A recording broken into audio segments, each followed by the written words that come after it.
When I go out shopping for an automobile, a piece of furniture, probably the most important thing that you're going to look at is the finish. It's most significant. It stands out. And the cosmetic appearance of the finished product is affected greatly by the coated abrasive and its use. Coated abrasives are vital to American industry today, more than they ever have been in the past. And the reason for that is that each manufacturing facility has to reduce their costs. For that reason, the burden is on the manufacturers to produce better products. Products that provide longer life, products that will grind faster, products in forms that would allow us to do more automating. 25% of what's sold in the industrial abrasive market today was not available 5 years ago. And that pace will continue and probably increase. The concept of coated abrasives is ancient. Chinese covered sticky plant leaves with sand and crushed seashells to create what was perhaps the first sandpaper. Centuries later, British sailors cleaned the decks of their ships with loose sand, rubbed down with bricks and flat stones. In 1855, Bader Adams and Company, a glue manufacturer, created the first commercial emery paper. By 1880, garnet, a common mineral, was substituted for the finer emery. Garnet was good for hardwood sanding and opened the door to innovative approaches in woodworking. In time, newly perfected coated abrasives could be used wet or dry. They could work on metals, leather, and woods in many different ways. Today, they are indispensable in processing a multitude of materials, performing operations ranging from surface leveling and smoothing to polishing and grinding. If it weren't for coated abrasives, we probably wouldn't be in business today, because we would have no way of grinding off our welds or finishing our cabinets, so our final paint process wouldn't look, suitable for the industry. I would be lost if it wasn't for the technology of coated abrasives for sanding wood. Around edges, around the difficult areas, there is no substitution. Creating a coated abrasive product follows a basic process. It begins with the selection of high-quality raw materials. There are three main components in each coated abrasive product: backing, mineral, and a bonding agent. Backings provide the platform that carries and supports the mineral particles. Backings fall into several categories to meet different requirements of strength, flexibility, and cost. One is paper, which comes in varieties of weights. This is the most common and cost-effective backing. It's frequently used in hand sanding. Another backing is cloth. These are often cotton, rayon, and polyester. A major goal in making cloth backing is creating a uniform web with all defects removed. This material is constantly inspected for quality. To meet different needs, cloth backings come in dozens of varieties. It's highly durable and longer lasting than paper. Cloth is used widely in belt applications. A third type of backing is fiber. Made from rag stock that is hardened and condensed for stronger body. It is used in fiber discs. Polyester film is one of the newer types of backing, providing a high strength-to-weight ratio. Because it provides the flattest surface, it can serve as a base for intermediate and extremely fine mineral grains. Polyester film is often used for precision finishing in the electronics and ophthalmic industries. Also new in the field is an economical, non-woven type of backing made by bonding randomly applied fibers to form a low-tensile, uniform, semi-smooth, porous surface. Another recent addition is stitch-bonded backing, a uniquely stitched, versatile polyester yarn fabric used in the surface finishing of plywood, particle board, and also the edges of motor vehicle glass. Many types of minerals are used to perform the basic job of cutting, providing a rapid cut with a long working life. The two natural minerals used date back to the beginnings of the sandpaper concept, emery and garnet, which is primarily used in furniture manufacture. Other minerals are synthetic. Each serves different coated abrasive users' needs. Aluminum oxide is extremely hard and resistant to wear.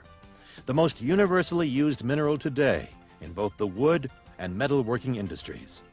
Alumina zirconia, a brownish-black alloy of aluminum oxide and zirconium oxide, was developed for high-pressure grinding.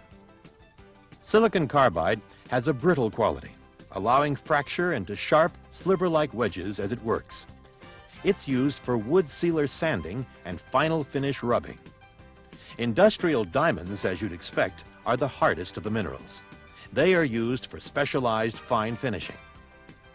Ceramic aluminum oxide is a recently developed high-performance mineral that can be used on most converted forms of coated abrasives.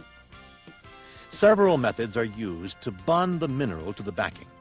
The first, or anchoring layer, is known as the make coat.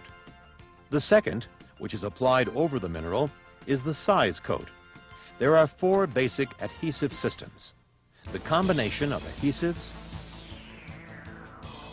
minerals, and backings create a vast variety of coated abrasives to meet customer demands. These raw materials are put together on a machine called a maker. The maker begins with raw backing stock. In this example, a cloth backing is passed from an unwind stand through the maker coating head. Here, adhesive is applied to the backing. Then the abrasive mineral is coated electrostatically, which causes the sharp edges of the particles to stand up. This is partially cured, the material hung in festoons to dry. Next, a size coat is applied to fill in the areas around the grain and further secure it. The coated abrasive is then ready to be oven cured to finish the making process. Throughout the process, everything is constantly monitored, checked for quality at many points to make certain the product conforms to its specifications. The finished coated abrasive is stored in jumbo rolls, ready for shipment to converting plants. Replacement of the belt takes a matter of 15 seconds. I mean, you just pull a lever, the belt comes off, you put the other belt on, and it's real easy. I think the company itself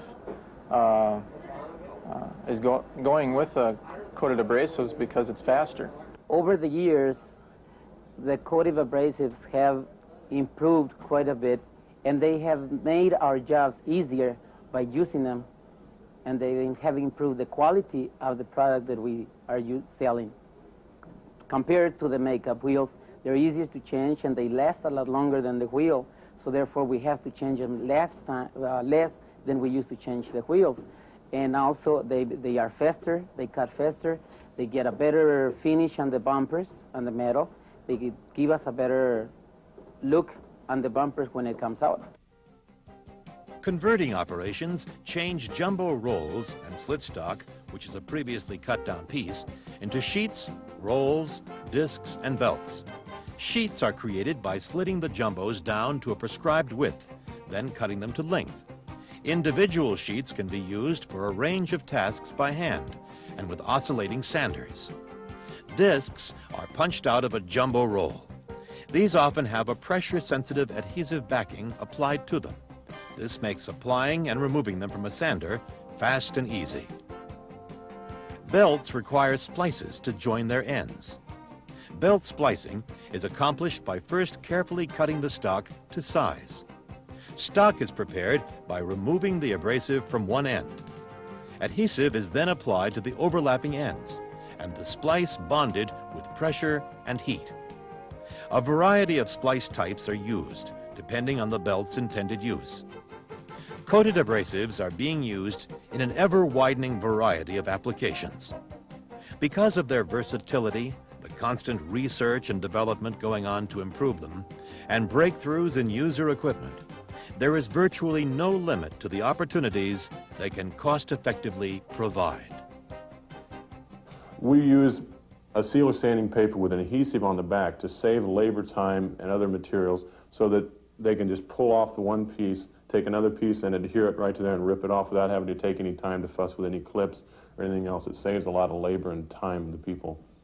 Our edge sander is important because we have a rounded profile on many of our doors and our drawer fronts. And to keep the stain from being sucked up like a sponge on those rough edges, we have to smooth them out with our edge sander. So we take the door and we'll roll it on there so the entire profile will be sanded smooth so the stain will be absorbed uniformly in the doors. We start out with a cabinet, a steel cabinet, and we start out with a 7-inch grinder to grind off all the rough welds. Then our second process is to use an orbital disc sander with a 5-inch coated abrasive on there to buff or finish the grinding marks where we ground off the rough welds. The minerals in which they use on the orbital disc sanders has improved in such a way that instead of being able to grind or finish one cabinet off, we're able to do any number of cabinets, 3, 4 cabinets. So we've seen actually triple the life of our coated abrasives in that area. Count on coated abrasives to meet the challenges of the future. Selling coated abrasives is more fun than it's ever been, and I think the reason that it is because of the exciting new products that we have to offer and the great satisfaction that you see when you've solved a customer's problem.